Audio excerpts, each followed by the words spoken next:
तो guys networking course की video number 14 है। इस वीडियो में मैं आपको रेड सिस्टम के बारे में बताऊंगा। रेड का मतलब होता है redundant array of independent disc.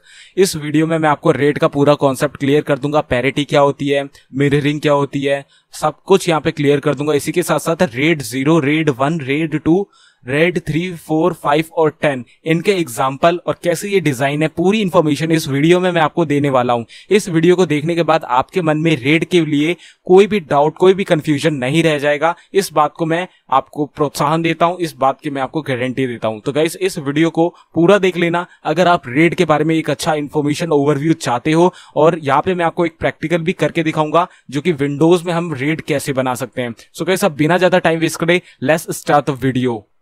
So guys इस वीडियो को शुरू करने से पहले मैं आपको बता दूं, अगर आपने अभी तक गीकी हब को सब्सक्राइब नहीं किया तो काइंडली सब्सक्राइब करके बेल आइकन को ऑल कर लें ताकि आने वाली कोर्स की कोई भी वीडियो आपसे मिस ना हो। साथ साथ प्लेलिस्ट सेक्शन पे जाके यहाँ पे आप नेटवर्किंग कोर्स की प्लेलिस्ट को एक्सेस कर सकते हैं, बुकमार्क कर सकते हैं, सेव कर सकते हैं, जिससे आने वाली वीडियो तो बिल्कुल आपसे मिस ना हो। और साथ ही साथ आप यहाँ पे और भी बहुत सारे कोर्स यहाँ पे सीख सकते हैं। बहुत सारे कोर्स आपको मैंने यहाँ पे बना के ऑलरेडी दे रखे हैं और फ्यूचर में भी देता रहूंगा।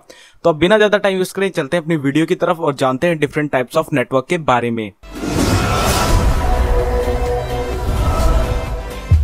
सो गाइस यहाँ पे हम रेड समझने वाले हैं। रेड की जो फुल फॉर्म होती है redundant array of independent disk, ये होती है।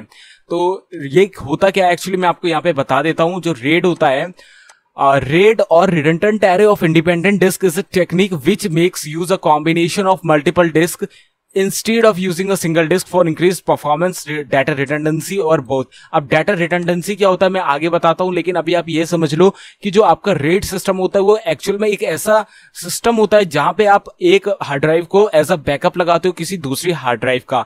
जिसके क्या होगा, आपको प्रॉफिट क्या होगा कि अगर आपकी वो हार्ड ड्राइव आपकी क्रैश हो जाती है तो वहां पे आपको बैकअप के लिए दूसरी हार्ड ड्राइव होगी, आप वहां से अपना डाटा रिकवर कर पाओगे। वहीं जो आपकी पहली जो हार्ड ड्राइव है दोनों में और दूसरी वाली हार्ड ड्राइव में, दोनों में ही आपका सेम डाटा स्टोर होगा, जो कि आपकी एक हार्ड ड्राइव खराब होने पे आप दूसरे से उसे रिकवर कर पाओगे। तो ये वाला जो सारा सिस्टम होता है, जो हार्ड ड्राइव के डिजाइनिंग का पूरा मॉडल होता है, टेक्निक होती है, वो आपकी रेड कहलाती है, यानी redundant array of independent disk. जो एरे होता है उसका आपका खुद को पता होगा मीनिंग। एरे का मतलब क्या होता है, एरे जब हम प्रोग्रामिंग में यूज करते हैं तो उसमें क्या करते हैं, हम मल्टीपल वेरिएबल को स्टोर कराते हैं। तो रिडंडेंट मतलब होता है आपके जो एक हार्ड ड्राइव है उसके पर्टिकुलर हम ब्लॉक्स बना देंगे, ठीक है। उन ब्लॉक्स को आपको हर ब्लॉक आपका एक एज अ एरे कंसीडर होगा, यानी मल्टीपल ब्लॉक्स उसमें स्टोर होंगे एक एरे में। और इस तरीके से आपकी एक हार्ड ड्राइव बनेगी, दूसरी हार्ड ड्राइव ये बनेगी, इसे हम कहेंगे डिस्क 1, इसे कहेंगे डिस्क 2। तो इस तरीके के आपके एरे होंगे और पर्टिकुलर हर एरे को जो ब्लॉक होगा वो इंडिपेंडेंट होगा, तो इसे कहेंगे redundant array of independent disk. तो यहाँ पे हमारा एक रेड 0 का एग्जांपल है, डाटा स्ट्रिपिंग का है यहाँ पे। तो पूरी मैं आपको इन्फॉर्मेशन दूंगा रेड 0 डिस्क स्ट्रिपिंग क्या होता है, आगे धीरे धीरे हम सब कुछ जानने वाले हैं। तो आगे बढ़ते हैं और यहाँ पे आप जानते हैं डाटा रिडंडेंसी क्या होता है और क्यों करते हैं हम use. In case of disk failure, हमारे जैसा एक डिस्क है वो फेल हो जाती है, उसका डाटा मतलब सब खत्म हो जाता है। If the same data is also backed up onto another disk, we can retrieve the data and go with the operation. On the other hand, if the data is spread across just multiple disks without the RAID technique, the loss of single disk can affect the entire data. अगर हमने RAID system नहीं कर रखा है, without RAID system है हम, तो हमारा जो डाटा है अगर हमने सिंगल डिस्क में स्टोर कर रखा है, इन केस ऑफ कोई डैमेज हो जाए उस ड्राइव में, डिस्क में, तो हमारा जो डाटा है वो पूरा अफेक्टेड हो जाएगा, खराब हो जाएगा, खत्म हो जाएगा, करप्ट हो जाएगा। लेकिन इस चीज से, इस फेलियर से बचने के लिए हम क्या करते हैं, एक टेक्निक का इस्तेमाल करते हैं जिसे हम कहते हैं डाटा रिडंडेंसी, रेड के अंदर, ठीक है, रेड के अंदर ही। इसमें क्या होता है, हम रिडंडेंसी कर देते हैं, कॉपी कर देते हैं डाटा को। रिडंडेंसी का मतलब ये होता है कि कॉपी कर देना, स्प्रेड कर देना किसी दूसरी मल्टीपल ड्राइव्स में। अब वो एक हो सकती है या दो भी हो सकती है ड्राइव, एज पर आपका क्या बजट है, आपकी क्या रिक्वायरमेंट है। तो रिडंडेंसी का मतलब होता है उस डाटा का कॉपी बनाना मल्टीपल डिस्क में। तो यहाँ पे हम की इवेल्युएशन पॉइंट भी देख लेते हैं रेड सिस्टम के। तो यहाँ पे हमें जो रेड सिस्टम की एडवांटेजेस हैं या जो भी हमारे पास यहाँ पे प्रॉफिट्स है रेड सिस्टम से, वो क्या क्या है। सबसे पहले रिलायबिलिटी, हमें यहाँ रिलायबिलिटी देखने को मिल जाती है। How many disk fault can be system tolerate, तो यहाँ पे बहुत सारे टॉलरेंस होते हैं कि आपकी एक ड्राइव खराब हो गई तो आपका डाटा बच जाएगा, 2 ड्राइव खराब हो गई आपका डाटा बच जाएगा। आपका जो रेट का टेक्निक है, जो मॉडल है, उस पर डिपेंड करता है कि आप कितनी हार्ड ड्राइव वहां बैकअप के लिए लगा रहे हो और कितनी एक बार में अगर आपकी हार्ड ड्राइव खराब हो जाए तब भी आपका डाटा बचा रहेगा, बैकअप बना रहेगा उसका। तो टॉलरेंसी के हिसाब से आपका बजट भी बढ़ेगा। और यहाँ रिलायबिलिटी आपकी रेड 1, 0 से भी स्टार्ट हो जाती है, लेकिन आपको बेहतर चाहिए तो आप रेड 8, 9, 10 तक भी जा सकते हो। Availability, What fraction of the total session time is a system is uptime mode? How available is the system as actually used? तो अवेलेबिलिटी इसकी काफी अच्छी है कि आपका जो डाटा होता है, आप जैसे ही आप उसे बोलते हो कि हाँ भाई मेरे को रिकवर करने का टाइम नहीं है भाई, अभी चाहिए मुझे, मेरी पहली हार्ड ड्राइव खराब हो गई, कोई बात नहीं मुझे, लेकिन अभी चाहिए रिकवर करने में, क्योंकि आपको पता है 6-6, 7-7 घंटे लग जाते हैं 10-10 GB डाटा को रिकवर करने में।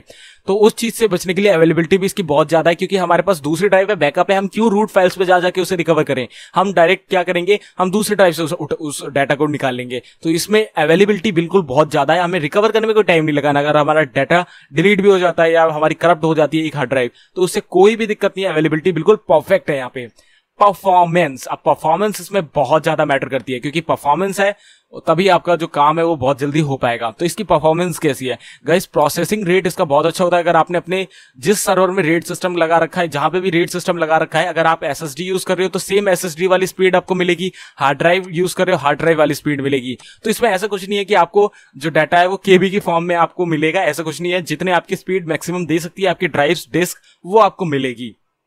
कैपेसिटी ऐसा कुछ नहीं होता कि 4 GB मैक्सिमम है या 8 GB मैक्सिमम है। जितनी आपके पास SSD है, जितनी बड़ी आपके पास स्टोरेज में हार्ड ड्राइव है, आप उस हार्ड ड्राइव का एज अ रेट सिस्टम में टेक्निक में आप उसे यूज कर सकते हो। कैपेसिटी की कोई भी लिमिट नहीं है। आप कितनी भी परफॉर्मेंस की, कितनी भी साइज की यहाँ पे अपनी ड्राइव या डिस्क यूज कर सकते हो रेड में। तो मिररिंग जान लेते हैं, मिररिंग क्या होता है। अब देखो, डुप्लीकेट एवरी डिस्क। अब यहाँ पे हमारे ब्लॉक्स हैं, एक ड्राइव है, ये एक हार्ड ड्राइव आप मान लो HDD। अब उसमें हमने 4 ब्लॉक बनाए, जैसे 1 टेराबाइट के तो 250 के 4 ब्लॉक बनाए हुए हैं। तो पर्टिकुलर चारों ब्लॉक की कॉपी किसी दूसरी हार्ड ड्राइव में 4 ब्लॉक बना के करना मिररिंग कहलाता है। पर्टिकुलर हर ब्लॉक की कॉपी, इस तरीके से इस प्रोसेस को हम कहते हैं mirroring. Logical disk consist of 2 physical disk. Logical disk होगी, उसकी 2 फिजिकल डिस्क होंगी। ये जो मैंने आपको बता दिया, लॉजिकल तो एक दिखेगी लेकिन फिजिकल में 2 हैं वो, ठीक है। एक खराब हो गई तो दूसरी से ओवरराइट होने लगेगा। ये यहाँ पे ये फंडा है। Every write is carried out on both disk. अगर मैं यहाँ पे कोई डाटा फिर स्टोर करता हूं लाके, जैसे मैं कोई मूवी स्टोर कर रहा हूं, तो वो लॉजिकली तो हमें एक ही जगह दिखेगी, लेकिन एक्चुअल में वो यहाँ पे भी स्टोर हो रही है, यहाँ पे भी स्टोर हो रही है, दोनों में ही हो रही है। तो एक से अगर खराब होगी, डिलीट होगी, तो दूसरे में एग्जिस्ट करेगी। तो ये होता है, यहाँ पे दोनों में डाटा ओवरराइट होता है। If one of the disk fails, data read from the other. मैंने बता दिया, अगर ये पूरी करप्ट हो गई, पूरी भी करप्ट हो गई, तो यहां से हम रीड कर सकते हैं। यही फायदा है डिस्क मिररिंग रेड का। Data permanently lost only if the second disk fails before the first failed disk is replaced. अब देखो यहाँ पे क्या है, आपकी ये डिस्क 1 जो है ये पूरी करप्ट हो गई, ये खराब हो गया आपका डाटा, लेकिन आप वहां से रिकवर कर लोगे डिस्क 2 से। तो डिस्क 2 में जब आप यूज करने लगोगे ना, तब आपको यहाँ पे एक नीड होगी, आपको यहाँ पे एक जरूरत होगी कि आपको जो डिस्क 1 है उसे चेंज करके एक नई डिस्क लगा दी जाए, और दोबारा से मतलब डिस्क लगाओगे आप ऑटोमेटिकली। रेड अगर आपका इनेबल है, टेक्निक ये आपने ऑटोमेटिकली कॉन्फ़िगर कर रखी है, तो यहाँ पे आपको ऑटोमेटिकली नई ड्राइव लगाते ही ये डाटा इससे कॉपी होगी, इसमें भी कॉपी हो जाएगा। तो ये ऑटोमेटिकली हो जाता है, डायनेमिकली होता है ये। तो जैसे ही आप यहाँ पे एक नई ड्राइव लगाओगे तो डाटा कॉपी हो जाएगा। तो इसमें क्या होगा कि फिर अगर ये भी कभी खराब होगी तो फिर कोई दिक्कत नहीं, क्योंकि यहाँ पे हमने चेंज करके एक नई लगा दी थी, लेकिन आपने यहाँ पे खराब हुई, आप इससे रिकवर करने लगे, लेकिन आपने ये चेंज ही नहीं करी, कुछ दिनों बाद ये भी खराब हो गई, तब आपका डाटा परमानेंटली खत्म हो जाएगा, डिलीट हो जाएगा। तो वहां पे आपका रेड वर्क फिर क्या फायदा, कोई फर्क ही नहीं पड़ेगा। तो इस चीज से बचने के लिए रेड में हमेशा हम एक हार्ड ड्राइव जब भी खराब हो जाती है तो उसे फटाफट से रिप्लेस कर देते हैं, और रिप्लेस करते हुए ऑटोमेटिकली डायनेमिकली अपने आप वो डाटा कॉपी हो जाता है उसमें। तो इसके बाद अब हम यहाँ पे पैरिटी समझ लेते हैं। पैरिटी क्या होता है? Parity computations are used in RAID drive array for fault tolerance. ये फॉल्ट टॉलरेंस के सबसे ज्यादा यूज होती है by calculating the data into 2 drives and storing the result on the third. अब मैं यहाँ पे आपको बेसिकली सिंपल भाषा में बताऊं तो देखो, यहाँ पे एक लाइन और है, the parity is computed by XORing. XORing होता है 2 गेट्स को आपस में मिला देना, और को, और एक और गेट होता है, आप जॉर सुना हो शायद, उसमें हम गेट होते हैं, ये लॉजिकल गेट्स होते हैं, उनको आपस में एक क्या होता है, ये कनेक्शन बनता है। अगर लॉजिक गेट्स आपने पढ़े होंगे तो आपको ये समझ में भी आ रहा होगा।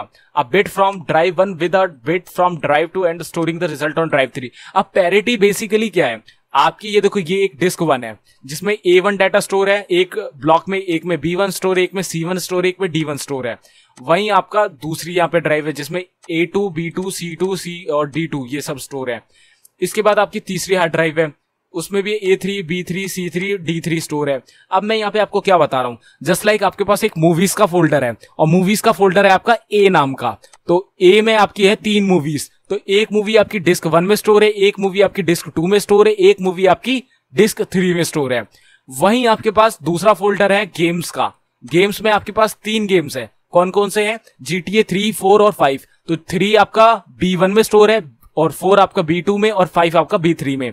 ऐसे ही C1 में भी कोई डाटा स्टोर है आपका, जो कि तीनों हार्ड ड्राइव में सिमिलर साइज में सेव है, और D1 में भी आपकी पिक्चर से सेव है, जो कि D2 D3 तीनों में है। मतलब फोल्डर है कि लेकिन वो तीनों में स्प्लिट हो रखा है। तो इसमें क्या होगा कि अगर आपका ये वाली ड्राइव पूरी खराब हो गई तो आपकी एक मूवी जाएगी, एक गेम जाएगा, एक तरीके का ही डाटा एक 1/3 अमाउंट में जाएगा। तो इसमें आपका 2/3 डाटा बचा रहेगा अगर एक डिस्क खराब होगी तो। लेकिन पैरिटी की वजह से क्या होता है कि हम एक और डिस्क लगा देते हैं इसमें, जहां पे पैरिटी ला देते हैं। अब ये अगर हमारी जो है 200 GB का पर्टिकुलर ये एक ब्लॉक है ना, तो यहाँ पे हमारा जो A1 जो हमारी यहाँ पे मूवीज है वो ही अकेले 600 GB की हो जाएंगी, A1 A2 और A3 को मिला के। तो हम यहाँ पे क्या करेंगे, 600 GB का ब्लॉक बनाएंगे एक इस डिस्क में, और उस 600 GB में पैरिटी कर देंगे तीनों के डाटा की, यानी तीनों का डाटा यहाँ पे स्टोर रहेगा। तो इस केस में तो हमारा 2/3 डाटा बचा रहेगा, 1/3 ही लॉस होगा। और इसमें क्या होगा कि इसमें सारा का सारा डाटा बचा रहेगा अगर ये तीनों भी करप्ट हो गई तो ये यहाँ पे हमें पैरिटी से फायदा हो जाता है कि जितनी भी ड्राइव्स हैं, 2 हैं, 3 हैं, 4 हैं, सबका जो पूरा डाटा है, वो सबके ब्लॉक्स का जो पूरा डाटा है वो एक जगह पे यहाँ पे पैरिटी होके स्टोर हो जाएगा, एक जगह कंबाइन होके जिप में होके, जैसे कंप्रेस करते हैं ना बहुत सारी फाइल्स आपस में, एक कंप्रेशन होके यहाँ पे सेव हो जाएगा। इस तरीके से आपका पैरिटी वर्क करता है। तो यहाँ पे आप समझ लेते हैं डाटा स्ट्रिपिंग के बारे में। डाटा स्ट्रिपिंग क्या होती है? तो मैं आपको यहाँ पे डाटा स्ट्रिपिंग से पहले एक बात और बता दूं, यहाँ पे जो पैरिटी होता है वो डुअल पैरिटी भी एक चीज होती है। डुअल पैरिटी भी एक छोटा सा कॉन्सेप्ट है। अब पैरिटी में हम क्या करते हैं, एक ड्राइव बना देते हैं, एक डिस्क बना देते हैं पैरिटी वाली, और डुअल पैरिटी में क्या होता है, एक और डिस्क बनती है सेम बिल्कुल इसकी कॉपी, इसी की मिररिंग सेम। तो उसमें क्या होता है, यहाँ पे ये तीनों डिलीट हो गई, मतलब खत्म हो गई, तब यहां से हम पैरिटी करते हैं। अगर ये वाली भी खत्म हो गई, ये चारों ही खत्म हो गई, तो अब हम उस डुअल वाली की जो दूसरी इस वाली की कॉपी होती है डुअल वाली, उससे रिकवर कर सकते हैं। तो 3 लेयर से आपका डाटा जब खराब होगा तब जाके आपका डाटा लॉस होगा। तो ये पैरिटी से हमें काफी ज्यादा प्रॉफिट हो जाता है। तो अब आते हैं डाटा स्ट्रिपिंग की तरफ। डाटा स्ट्रिपिंग क्या होता है गाइस? स्ट्रिपिंग, अब यहां देखो, fundamental to RAID, fundamental method of concatenating multiple drives into one logical storage. अब कॉनकैटिनेशन का मतलब, अगर आपने प्रोग्रामिंग करी होगी तो कॉनकैट वहां पड़ा होगा। कॉनकैट का मतलब होता है 2 चीजों को आपस में कंबाइन कर देना। अब कॉनकैट यहाँ पे हम कर रहे हैं, कॉनकैट मतलब 2 चीजों को कंबाइन कर रहे हैं। अब यहाँ पे हमारे पास हार्ड ड्राइव 1 है और यहाँ पे हार्ड ड्राइव 2 है, यानी 2 डिस्क है। तो यहाँ पे कितने ब्लॉक है? ब्लॉक 1 है, यहाँ ब्लॉक 2 है, यहाँ ब्लॉक 3 है, ब्लॉक 4 है, ब्लॉक 5 है, ब्लॉक 6 है, ब्लॉक 7 है, ब्लॉक 8 है। अब आपके पास एक फोल्डर है। अब ये दिखेगा तो आपको कंप्यूटर में या आपकी जो सिस्टम होगा उसमें एक ही हार्ड ड्राइव, और उसमें आप जैसे 8 मूवियां स्टोर करते हो, 8 मूवीज, तो आपकी एक इसमें होगी, एक इसमें होगी, एक इसमें होगी, एक इसमें होगी, एक इसमें होगी, एक इसमें, एक इसमें, एक इसमें। तो पर्टिकुलर अमाउंट में साइज आपके हर हार्ड ड्राइव में सेव होगा। तो आप मान लो ये पूरी करप्ट हो गई तो आपकी 4 मूवी बची रहेंगी। स्ट्रिपिंग में आपकी जो डाटा की बचे रहने की जो वहां पे पॉसिबिलिटी है वो होती है हाफ। तो आपकी जो डाटा स्ट्रिपिंग होती है कुछ इस तरीके की होती है कि मल्टीपल हार्ड ड्राइव में आपके डाटा का मल्टीपल तरीके से आपका डिवाइड होकर डाटा स्टोर होगा। तो ये होती है स्ट्रिपिंग।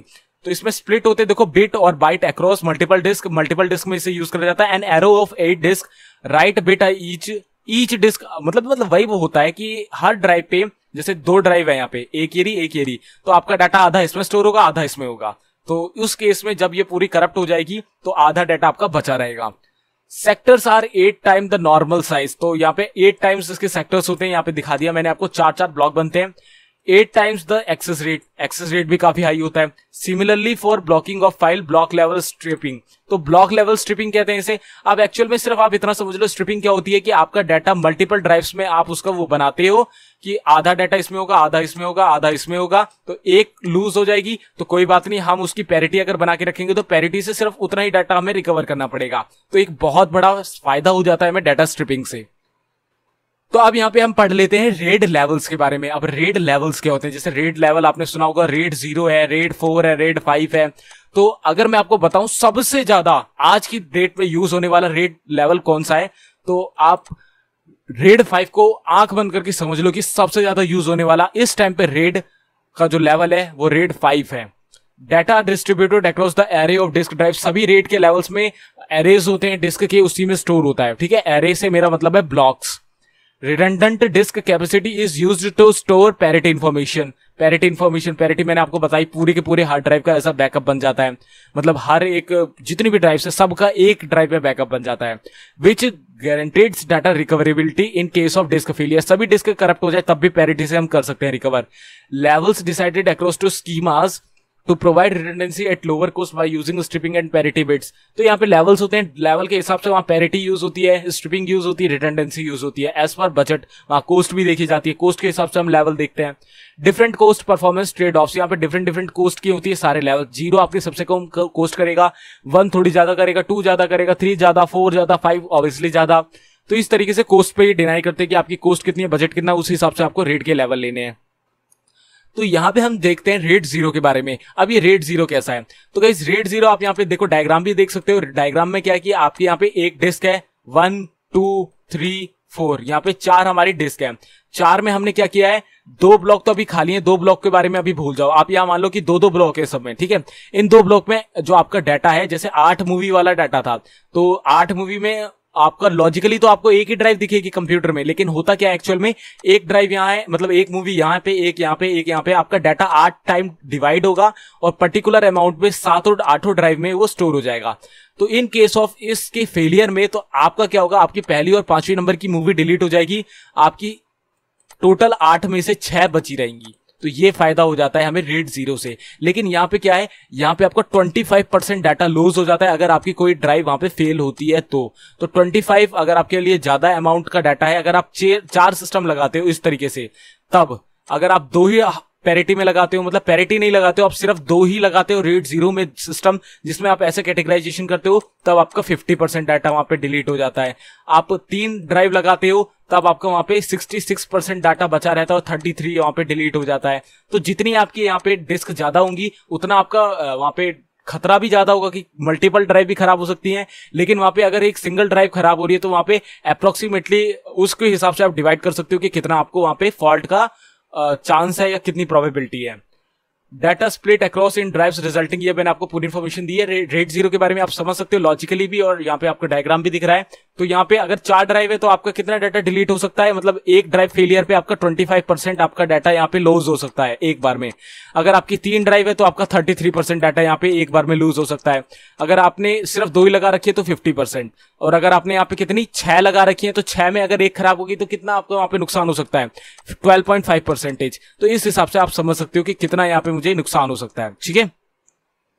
तो यहाँ रेट 1 देख लेते हैं, रेट 1 कैसे वर्क करता है। तो देखो रेट 1 में आपको दिखा देता हूँ, थोड़ा सा एक्सपेंसिव होता है रेट 0 के मुकाबले, लेकिन इसमें जो डाटा होता है वो काफी हद तक हमें बचा लेता है। कैसे बचाता है, अब देखो यहाँ पे 4 डिस्क है, 1 2 3 4। अब 1 में आपका 1 और 3 डाटा स्टोर है, ठीक है। आप यहाँ पे आप मान लो 4 मूवीज है आपके पास, उन 4 मूवी में एक मूवी और तीसरी मूवी इस वाली डिस्क में स्टोर है, ठीक है। और बाकी 2 मूवीज 2 और 4 वो इस वाली डिस्क में स्टोर है। अब क्या होगा, इसकी सेम एग्जैक्ट कॉपी यहाँ पे भी होगी, यानी मिररिंग होगी। मिररिंग का मतलब यही तो है, सेम कॉपी एक दूसरी जगह पे कॉपी हो जाना। तो यहाँ पे क्या होगा कि 1 3 की भी कॉपी है, 2 4 की भी कॉपी है। इन केस ऑफ ये खराब हो गई या ये खराब हो गई या ये दोनों ही खराब हो गई, हम यहाँ से रिकवर कर लेंगे। तो ये होता है रेट 1, लेकिन ये थोड़ा एक्सपेंसिव पड़ता है क्योंकि दोनों की यहाँ पे हमने कॉपी बनाई है, तो डबल खर्चा हो गया। तो ये होता है रेट 1। तो आप समझ लोगे कि इसमें कितना यहाँ पे लिखा हुआ है, कुछ इन्फॉर्मेशन आप पढ़ भी सकते हो। तो रेट 1 मिरर्ड है, तो मिरर्ड में आपने देख लिया यहाँ पे रेट जो स्ट्रिपिंग हो रखी है वो बिल्कुल सेम यहाँ पे हो रखी है, बिल्कुल सेम यहाँ पे हो रखी है, सेम यहाँ पे हो रखी है, सेम यहाँ पे हो रखी है। इन केस ऑफ ये चारों में ही आग लग जाए तो फिर यहां से हम रिकवरी कर सकते हैं। तो ये होता है आपका रेट 1 मिररिंग। फिर आता है हमारे पास यहाँ पे रेट 2। अब रेट 2 कैसे वर्क करता है, ये इन्फॉर्मेशन गाइस मैं नहीं दे रहा हूं क्योंकि इसमें थोड़ा सा बोरिंग भी हो जाता है, मैं आपको डायरेक्ट बता देता हूं ये काम कैसे कर रही है। अब ये रेट 2 है। अब रेट 2 में क्या करते हैं हम, जैसे ये डिस्क 0 है, इसमें A1 B1 C1 D1 data store है। फिर ये दूसरी डिस्क है जिसमें A2 B2 C2 C3 और फिर तीसरी है A3 B3 C3 D3 A4 B4 C4 D4, ठीक है। ये चारों डिस्क हैं और इसमें हमने कैसे स्टोर कर रखा है, इसमें आप मान लो जैसे आपने 4 मूवी स्टोर करी हैं ए वाले फोल्डर पे, ठीक है। ए वाले में आपने 4 मूवी स्टोर करी हैं, एक मूवी यहाँ, एक हो गई यहाँ, एक हो गई यहाँ, एक हो गई यहाँ। तो अगर यहाँ पे एक ये पूरा खराब हो जाएगा तो आपका एक मूवी यहाँ पे खत्म हो जाएगी, खराब हो जाएगी या डिलीट हो जाएगी। यानी 75% आपके चांसेस हैं कि आपका डाटा बचा रहेगा और 25 आपका लूज हो जाएगा। इसी तरीके से यहाँ पे कुछ और डाटा हो सकता है, यहाँ पे भी कुछ और डाटा हो सकता है, कुछ और डाटा हो सकता है। तो ये आप समझ रहे हो कि लॉजिकली आपको समझ रहे हैं। अब यहाँ पे क्या है कि हमने पैरिटी बना रखी है। पैरिटी में क्या होता है कि इन चारों का ही बैकअप यहां पे आपको अवेलेबल मिल जाता है। तो ये चारों ही एक टाइम पे भी करप्ट हो गई ना, तो यहां से आप निकाल सकते हो, बहुत अच्छा चांस हो जाता है। इसी के साथ साथ इस पैरिटी वाली ड्राइव की भी 2 कॉपियां और होती हैं, 2 कॉपियां, यानी आपका 5 बार अगर कोई डाटा डिलीट होगा तब जाके वो रियल में डिलीट होगा। तो इस तरीके से RAID 2 वर्क करता है और ये बहुत ज्यादा एक्सपेंसिव होता है। यहाँ पे फेलियर का चांस आपका बहुत ही रेयर हो जाता है, बिकॉज आपका यहाँ पे एक ड्राइव यहाँ से हटी तब आपका 75% डाटा तब भी बचा हुआ है, तो अब आप यहाँ पे पैरिटी वाले से यहाँ से रिकवर कर लो और रिकवर हो गया आपका डाटा, और तीनों पैरिटी वाली बची हुई है। अब 2 पैरिटी वाली भी डिलीट हो जाएंगी तब भी लास्ट वाली बची हुई है, तो बहुत सारा यहाँ पे आपको बैकअप मिल जाता है। आपकी अगर 2 पैरिटी भी खराब होगी तब भी 1 पैरिटी बची रहेगी, आप ये चारों भी खराब हो गई तब भी आप पैरिटी से कर सकते हो, तो ये फायदा हो जाता है। इसका मतलब यहाँ पे ये भी हुआ कि ये जितनी भी डिवाइस ड्राइव्स हैं पूरी 0 से लेकर 5 तक सब एक साथ करप्ट हो गई तब भी आप 6 वाली से बैकअप ले सकते हो। ये फायदा होता है RAID 2 का, लेकिन एक्सपेंसिव बहुत ज्यादा होती है। इसके बाद आती है आपके पास RAID 3। अब RAID 3 देखो यहाँ पे स्टोरेज एक्सपेंसिव होता है इसका। अब ये कैसे होता है, यहाँ पे देखो A1, A4, A2, A5 और A3, A6, यानी A1 यहाँ पे, A2 यहाँ पे, A3 यहाँ पे, A4, A5, A6, यानी आपके पास 6 मूवीज हैं। 6 में आपकी 2 इसमें स्टोर है, 2 इसमें स्टोर है, 2 इसमें स्टोर है। मैं सिर्फ A का एग्जांपल ले रहा हूं, आप B का भी ले सकते हो, B में आप कुछ और डाटा समझ लेना, ठीक है। मैं यहाँ पे A में मूवीज समझ रहा हूं, तो 2 यहाँ स्टोर है, 2 यहाँ, 2 यहाँ, 6 मूवीज है। इसके करप्ट होने में हमारे पास कितना डाटा लूज होगा, हमारे पास 4 तो मूवीज तब भी बच रही है ना, तो हमारा डाटा लूज कितना हुआ, यहाँ पे आप कन्वर्ट कर सकते हो। 6 में से 4 मूवी हमारी बच रही हैं, तो हमारे पास डाटा यहाँ पे लूज हुआ 33% के आसपास। लेकिन यहाँ पे हमारे पास पैरिटी है, एक सिंगल पैरिटी है, तो हम यहाँ से रिकवर कर सकते हैं। अगर ये तीनों भी करप्ट हो गई तब भी हम पैरिटी से रिकवर कर सकते हैं। अगर ये तीनों के साथ साथ ये पूरी पैरिटी भी करप्ट हो गई तब ये पूरा डाटा लूज हो जाएगा, ठीक है। सिंगल पैरिटी है। RAID 2 में 3 पैरिटीज होती हैं, RAID 2 में 3 पैरिटी होती है, RAID 3 में 1 पैरिटी होती है, इतना अंतर है यहाँ पे। अब आता है हमारे पास RAID 4। अब RAID 4 कैसा है, अब RAID 4 में क्या है, देखो A1, B1, C1, D1, A2, B2, C2, C3, A3, B3, C3, D3, और यहाँ पे आपका जो पैरिटी है इन चारों ड्राइव्स की वो होती है, सिमिलर होती है RAID 3 में। बस RAID 3 में क्या होता है कि जो आपके ब्लॉक्स होते हैं वो ब्लॉक्स डिवाइड होते हैं। आपका जो ब्लॉक होता है 33% पे डिवाइड होता है, और यहाँ पे क्या है, यहाँ पे भी 33% पे डिवाइड है। लेकिन यहाँ पे एक एडवांटेज और हो जाता है, यहाँ पे जो हमें पैरिटी मिलती है वो डिफरेंट तरीके की मिलती है। यहाँ पे जो आपका डाटा है एक ही ब्लॉक में रहता है और RAID 3 में आपका 2 ब्लॉक में आ जाता है, इतना डिफरेंस रहता है। यहाँ पे आपका जैसे A वाला फोल्डर था तो वहां पे 6 बार डिवाइड हुआ था ना, 2-2 हर ड्राइव पे, हर डिस्क पे, यहाँ पे सिर्फ 3 बार होगा। तो इस तरीके से दोनों में डिफरेंस है इतना सा, बाकी सब सेम है RAID 3 और RAID 4 में। अब आती है हमारे पास RAID 5। अब RAID 5 में क्या होता है भाई, RAID 5 सबसे ज्यादा इंटरेस्टिंग है, सबसे ज्यादा यूज होने वाली है, ये बिल्कुल अच्छे से समझना। अब RAID 5 क्या है कि आपके यहाँ पे 4 डिस्क हैं, 0, 1, 2 एंड 3। अब इसमें क्या है कि आपका A1 है यहाँ पे, A2 यहाँ पे, A3 यहाँ पे, और B1 डाटा यहाँ, B2 यहाँ, B3 नहीं है, B पैरिटी, और B3 यहाँ पे, C1 और C parity, C2, C3, D parity, D1, D2, D3। In case of ये पूरी ड्राइव करप्ट खत्म हो गई तो हमारा डाटा कहां क्या क्या लूज हुआ, A1, B1, C1 और D की पैरिटी। अब D की पैरिटी हमारी यहाँ पे अगर हम नई ड्राइव बनाएगी तो कैसे बनेगी D की पैरिटी, D की पैरिटी बनेगी D1, D2, D3 तीनों के मिक्सअप से, तो तीनों यहाँ पे अवेलेबल है हमारे पास, तो यहां से ये आ गई, यहाँ पे बन गई। C1 कैसे बनेगा, C1 C की पैरिटी से बन जाएगा, B1 B की पैरिटी से बन जाएगा, A1 A की पैरिटी से बन जाएगा। तो इस डिस्क के फेलियर को हम रिकवर कर लेंगे। अगर ये वाली डिस्क खराब हुई तो इसको भी हम रिकवर कर लेंगे। कैसे, C की पैरिटी कैसे बनेगी, C1, C2, C3 की मदद से। D1 कहां से निकलेगा, D की पैरिटी से। B2 कहां से निकलेगा, B की पैरिटी से। और A2 कहां से निकलेगा, A की पैरिटी से। तो इनमें से कोई भी एक ड्राइव खत्म हुई तो हम किसी भी डिस्क से उसे रिकवर कर लेंगे, मतलब तीनों की डिस्क की मदद से। तो सबसे ज्यादा यूज होता है क्योंकि इसमें देखो 4 ड्राइव है, काफी बहुत ही कम खर्चा होता है और बहुत ही आसानी से हम डाटा भी रिकवर कर लेते हैं। अभी तक जितनी भी हमने यहाँ पे RAID के लेवल पढ़ ले, सबसे कम खर्चे में आपकी ये बन जाती है। RAID 0 से तो ज्यादा लगता है लेकिन वहां पे पैरिटी नहीं होती, यहाँ पैरिटी मिल जाती है हमें। तो यहाँ पे आप समझ सकते हो कि सभी पैरिटी वाले में सबसे सस्ता हमें RAID 5 पड़ रहा है, सबसे कम ड्राइव यहीं पे लग रही है। तो सबसे ज्यादा यूज होने वाला जो आपका लेवल है RAID का वो भी RAID 5 ही है। तो इस तरीके से हम समझ सकते हैं कि हमारे पास कौन सा हमें RAID सिस्टम चाहिए और हम कौन सा RAID सिस्टम यहाँ पे लगा सकते हैं। आई होप यहाँ पे RAID की क्लियरिटी आपको हो गई होगी।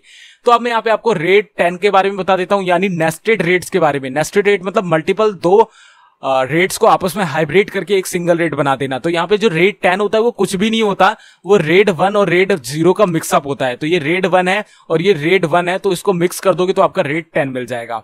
तो अब ये देखो रेट 10 कैसे बना है आपका, यहाँ पे A1 डाटा था, A1 यहाँ पे A3 था, A3 यहाँ पे A5 था, A5 यहाँ पे। तो रेट 1 जैसे कि हमने पढ़ा है सेम बिल्कुल वही है, और रेट 1 यहाँ पे भी है सेम बिल्कुल वही है। और यहाँ पे आपका जो रेट 0 है ये रेट 1 कन्वर्ट हो जाएगा, प्लस हो जाएगा रेट 0 से, तब ये रेट 10 बन जाएगा। ठीक है, तो ये इस तरीके से वर्क करता है। तो रेट 1 मैंने आपको बताया था, तो दो रेट 1 को आपस में एक सब रेट बना देना, वो हमारा रेट 10 कहलाएगा। तो आप रेट 1 को जान चुके होगे, तो आप रेट 1 को दो आपस में स्प्लिट करके एक सिंगल रेट कन्वर्ट कर देना, बस आपको वो करना है और आपका रेट 10 बन जाएगा। तो यहाँ पे आपके दो बैकअप रहेंगे, एक में पूरा रेट खराब भी हो गया तो दूसरा रेट बना रहेगा। तो ये फायदा यहाँ पे हमारे पास हो जाता है। तो ये थे पूरी rate. So I hope guys you got the point of the video. ये वीडियो आपको समझ में आई कि रेट सिस्टम कैसे वर्क करता है, ये आपको समझ में आ गया होगा।